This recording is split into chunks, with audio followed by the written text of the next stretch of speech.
Excellencies, distinguished guests, ladies and gentlemen, good afternoon. Today, I would like to invite you to reflect on a simple yet transformative equation. Resilience equals prosperity. Now, this is not just a phrase. Investing in resilience is a formula for a prosperous, bright future.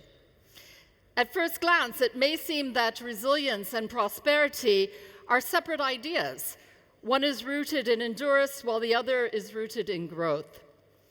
But the deeper we investigate the challenges that we are facing in our time, climate and disaster shocks, pandemics, economic instability, and digital disruption, the clearer the relationship becomes. In today's world, there is no prosperity without resilience. So it is a great privilege to stand before you today to open the theme of adaptive economies, investing for a better future. As we convene at this summit, the stakes could not be higher.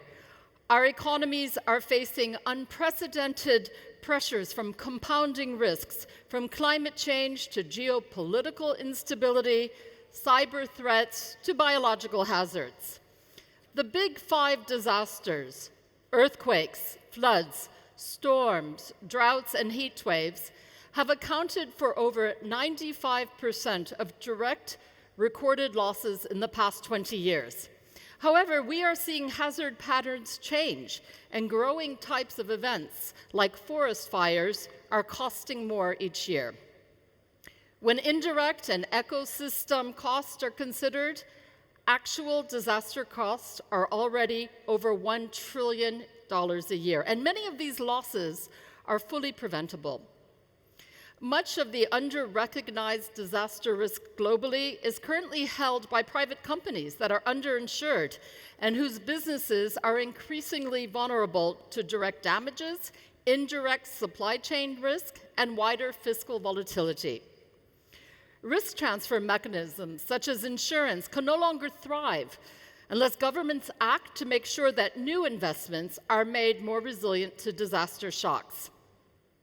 Given the rising costs of adaptation action and increasing volatility in hazard patterns, governments need access to improved risk transfer tools that can help them buffer the impact of unexpected events. So the status quo that we are experiencing today is reinforcing three negative investment spirals that first, increase debt and decrease income, two, decreases insurability, and three, perpetuate the expensive dependence on humanitarian assistance. And yet, even as these risks and related impacts intensify, so does our opportunity to transform. Adaptive economies are not just a theoretical concept, they are a necessary evolution.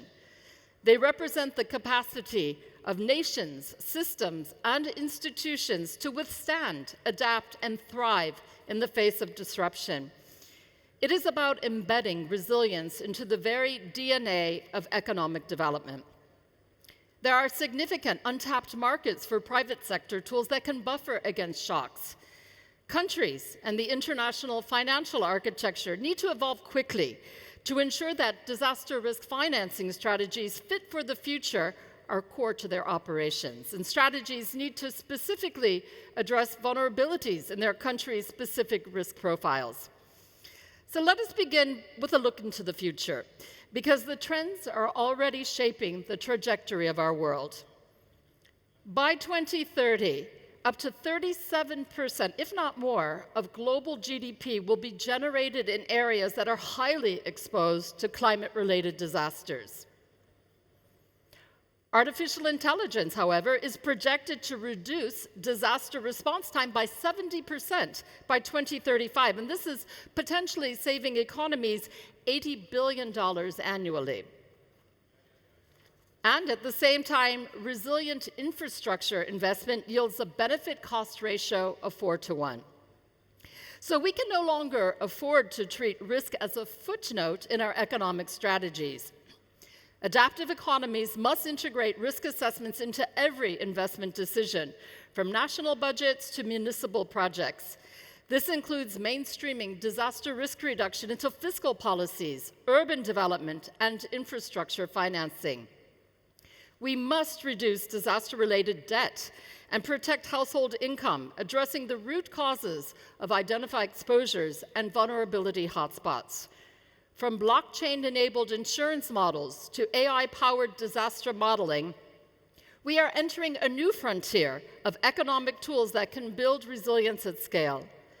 Governments must create enabling environments for innovation while ensuring that vulnerable communities benefit equitably from these advancements. And one way is to develop regulatory frameworks, co-financing mechanisms, and public-private partnerships to incentivize private sector innovation and investment in DRR, and to require resilient standards that apply to all public and private pension fund investments.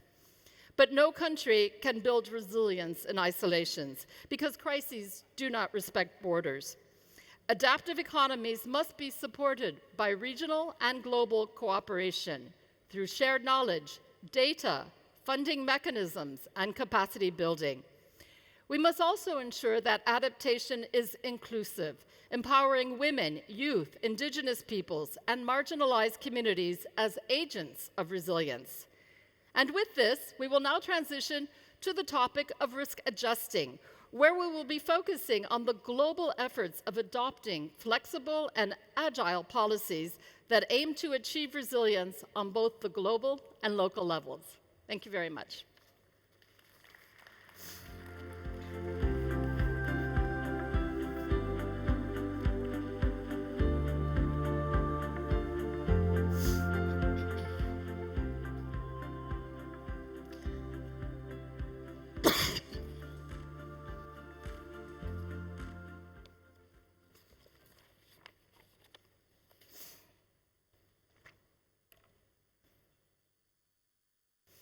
Well, it's my pleasure to continue with today's session on adaptive economies with a presentation that is going to talk a bit about why living in a world today where disasters are no longer rare and the cost of inaction is rising rapidly, climate extremes, economic shocks, fragile systems are converging and pushing millions of people into deeper vulnerabilities. So this presentation aims to share with you some of the research that the United Nations Office for Disaster Risk Reduction has been carrying out. We will be issuing a publication shortly that talks about why now is the time to shift from reactive, short-term spending towards adaptive, risk-informed economies that build resilience over time.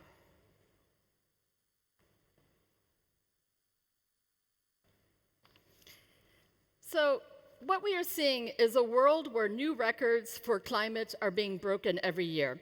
And it's clear that disaster risk reduction is simply not keeping pace with the creation of new risk, especially through development practices that are not being informed by a robust understanding of risk. What we're seeing is that the total number of recorded disasters is increasing, as do the cost of these disasters. Now, the good news is that mortality and morbidity is actually decreasing, and that's thanks to better preparedness and early warning systems. Even though they are still far from where we would like them to be, we have actually seen a decrease in disaster-related mortality, especially from hydrometeorological extreme weather events. However, that is changing with some new phenomena such as extreme heat. Nonetheless, from 1970 to 2000, the direct costs of disasters averaged between $70 to $80 billion per year, and between 2001 and 2020, these costs have more than doubled. These are official statistics, and we understand that this does not cover actually all of the disaster costs that are being incurred by countries. There is a need for us to understand that disaster impacts today are being felt primarily by economies. And of course, this has a tremendous impact for the world's poorest countries in particular. And what we understand is that it's these human actions that are locking in these huge financial costs. Now, this map shows where 30% of cropland has been affected by drought between 1984 and 2003. And severe drought is affecting different parts of the world, United States, Argentina, and Turkey, but also northwest of India, Pakistan, the Horn of Africa, Central Asia. And agriculture is the most vulnerable economic sector due to these different adversities that we see with climate change. Drought causes short and medium-term water shortages to livestock and crops, which can obviously be detrimental to the yields, but most importantly, it has a severe impact in terms of food production and food security. So it's very easy to see why disaster impacts from drought are resulting in severe humanitarian consequences, especially in the poorest countries. We've been talking about direct costs, but I think increasingly what we need to understand is that it's the indirect costs of disasters which are dominant. So we understand direct costs such as damaged infrastructure. These are significant, and I don't want to underestimate them. But the indirect costs, such as mental health impacts, displacement, biodiversity loss, and economic disruptions, are now a major share of the overall cost of disasters. And we're also seeing issues such as sea level rise, soil degradation, desertification. These are growing threats, and they have compounding effects on food systems, as I've just mentioned, but economies and overall well-being. And we also have to understand that disasters are not isolated events, they're systemic. And these interconnected risks, climate, health, displacement, biodiversity, must be addressed more holistically. Many times we see that disaster management agencies operate potentially in isolation of some of the other ministries in government that are responsible for other sectors, such as health, such as environment. And this doesn't allow for a holistic approach to either disaster prevention or disaster management. Investing in early warning systems, nature-based solutions, and community resilience across all the sectors that are impacted can significantly reduce these indirect and long-term costs. We must be aware that climate change, of course, is having a tremendous impact on disaster risk.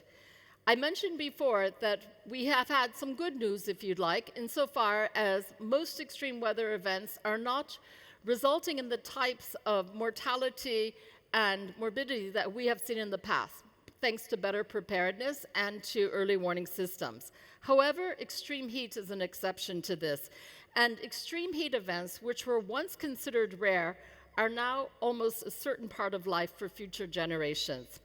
This slide here shows the projected frequency of a 1 in 100 year heat wave event between 1950 to 2090.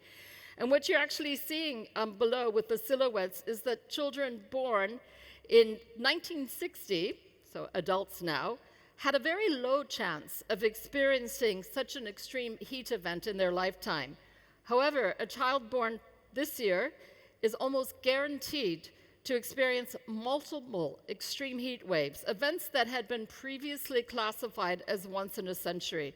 And this is due to our current emissions trajectory. And this is important because when we think about extreme heat, we often do not actually think of them as a disaster event. We collect, as UNDRR, all of the data on disaster events, and very few countries actually report on extreme heat as a disaster event. We tend to see it as a health issue. But it has impacts across the economy, for the labor market, for health, for education. And so we need to better understand what is the disaster impacts of extreme heat and how they're going to grow in the future. The Middle East, in particular, is going to be faced and is already facing higher temperature rise than the global average, along with more erratic precipitation patterns. And I know you are aware of this because of the extreme flooding that has occurred in the Middle East in the past year, where you had torrential rains that have not been seen previously. Between 1980 and 2023, surface temperatures across the Middle East increased by around 0.5 degrees Celsius per decade, which is above the world average of 0.2%. And this means that climate change is actually putting immense pressure on energy systems in the Middle East. Rising temperatures and shifting precipitation patterns risk undermining the reliability of the energy infrastructure, particularly hydropower and cooling systems. And as heat waves become more frequent and more intense, the cost of cooling infrastructure has nearly doubled. So this is a risk that countries in this region, but around the world, need to be aware of and start taking preventative measures to address. Overall, the way we are currently financing our global economy, which often ignores disaster risk reduction, is resulting in three spirals that I would like to point out. The first, decreasing income and increasing debt. Second is unsustainable risk transfer and decreasing insurability. And third is a dependence on expensive humanitarian response and then repeat cycles. And I will go into each of these in a little bit more detail. This slide shows the link between rising debt in developing countries and underinvestment in disaster risk reduction, showing how failing to manage disaster risks not only increases vulnerability, but it also deepens financial instability over time. And since 2010, developing countries' debt has grown twice as fast as that of developed countries.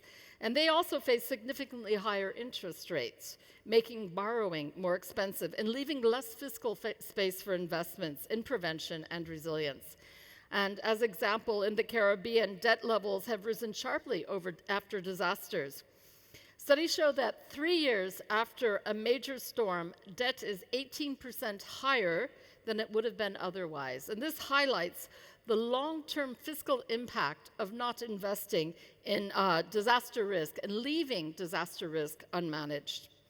On the other hand, countries with better disaster preparedness and lower debt levels are less likely to experience sharp economic downturns after disaster. And this really underscores the importance of investing in disaster prevention.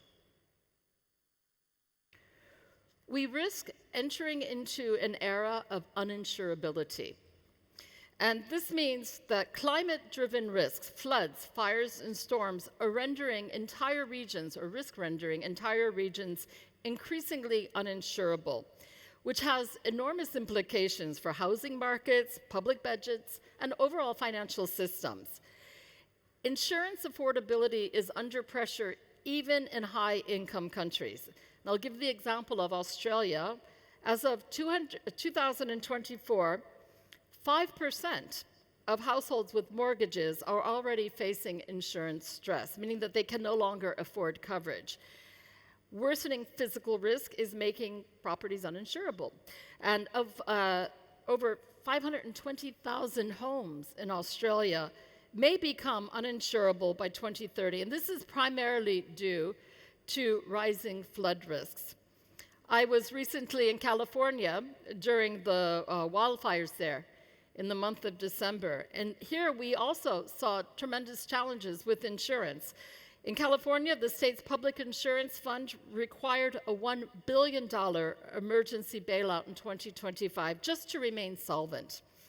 And these funds were actually set up as a last resort after private insurance began refusing coverage in high-risk zones. So obviously, the impact is not just felt at the national level, but private citizens and households are being threatened by this.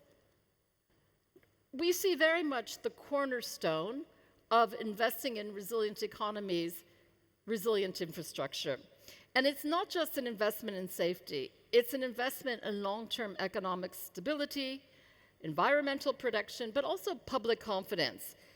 According to the World Bank, infrastructure that is built to be resilient is beneficial 96% of the time, meaning it consistently avoids higher future costs, damage, and disruptions.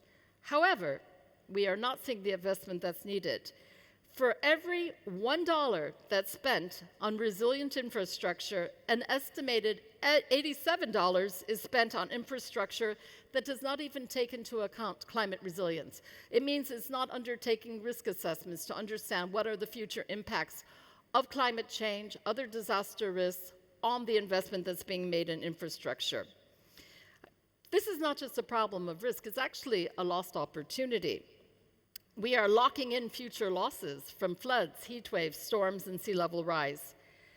But action can be taken, and I would like to give the example of Miami, where voters approved a $400 million Miami Forever bond to fund projects that directly address climate threats, such as sea level rise. And this was done without raising taxes, by leveraging the city's strong credit rating, showing that resilience financing is feasible and also publicly supported when it's shown to give visible community results. And I think that's important. Keeping communities and citizens aware of the risks that they're facing and making them involved in the solutions is a critical step forward. And that's why we're trying to find more examples of where such innovative approaches are taking place. And of course, let's not forget the critical role of the private sector. We believe that it has a very critical role to play in building resilience. And not just because it's necessary, but also because it's a huge opportunity. And Canadian Prime Minister Mark Carney has put it very well. The net zero goal is the greatest commercial opportunity of our time. And I'm wondering whether or not we all see it this way. And it's not just about climate mitigation. It's about financing resilient infrastructure, preparedness, and risk reduction. I'd like to give the example of BlackRock's new fund. It's one of the largest fund managers in the world, and it's launched a resilient infrastructure fund that's focused on mid-sized investments in developing countries. And it's backed, I don't want to get too technical here, but it's backed by insurance-grade analytics, meaning that it's not shooting in the dark. It really understands what is the risk that's associated with this, and it's ensuring that resilience is factored into the investment decisions from the very start. The Pacific Risk Insurance Company has also developed a dual trigger drought insurance product. Again, not to be too technical, but what this means is that it provides payouts before a disaster occurs, which supports preparedness, but also after the disaster. And that's critical to support households, to support communities when a disaster is imminent, but also after it has occurred. These are just two examples, but they are part of a larger trend. And we're seeing that the private sector is stepping up. So we need to look at how do we support their efforts? How do we ensure that the private sector is a partner? And finally, how do we use more effective humanitarian investments? This chart shows that most of the crisis financing, the funding that goes to humanitarian assistance between 2017 and 2022, was spent by donors, was spent by countries after the disaster has already occurred. The dark gray segments, if you can even see them, are the prearranged financing, the funds that were committed in advance for anticipatory actions, earlier actions. The problem, I think, is very clear. Only 1% to 3% of crisis financing is planned in advance. And this means that it's like rebuilding after a fire without ever installing a smoke alarm. We're waiting, we are reactive, and there's far more that can be done before a crisis occurs. This saves money, it reduces suffering, but it also shortens the recovery time. And this is very critical as more disasters increase. Ultimately, we believe that there's far more that can be done for financing for development. It isn't just a question of investing or spending more. It's investing and spending smarter. And this means using financing strategies that build resilience and protect gains, and that work across the spectrum, the public and the private sector. We believe that many of the tools already exist in the development finance system. It's just a question of using them. And we have practical examples. The Inter-American Development Bank, for example, now includes a clause in some of the loans that they provide that lets countries pause their debts repayments for up to 2 years after a disaster strikes. This is an example from Barbados that has already used this as a hurricane clause. You don't want countries to go further into debt. This isn't charity, this is smart risk management.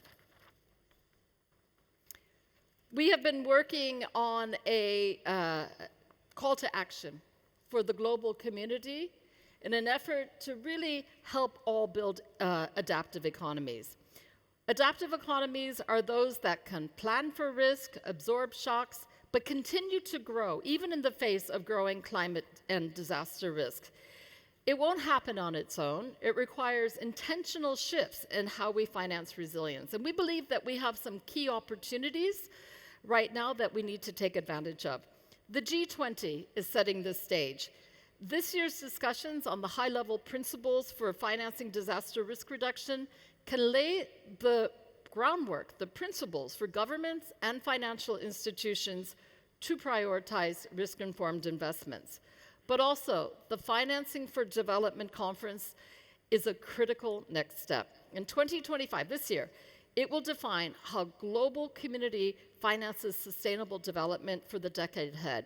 And for us, we believe it's absolutely critical that disaster risk reduction and resilience be front and center of this financing decisions that are being made, that it's not treated as an issue, but it's really an opportunity to embed disaster risk reduction into the heart of global financial systems.